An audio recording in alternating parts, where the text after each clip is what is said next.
Peygamberimiz sallallahu aleyhi ve sellem hadiste aytyapti. Sizler adamlarni yaxshilikka chaqirasizlar, ya'ni da'vat qilasizlar. Yomonlikdan to'sasizlar deyapti. Qaytarib turasizlar.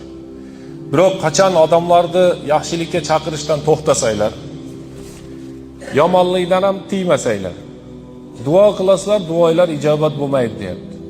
Duo qilasiz, duo ijobat bo'lmaydi. Ba'zi bir olimlarning so'zi bor ekan, shu yomg'irlar to'xtab qoladi degan. 100 kundan o'tib ketdi, yomg'ir yog'madi. Doktorda davlatnikiga borasizmi, xususiysiga borasizmi, tabibga borasizmi, o'chirib joy yo'q. Hamma kasal.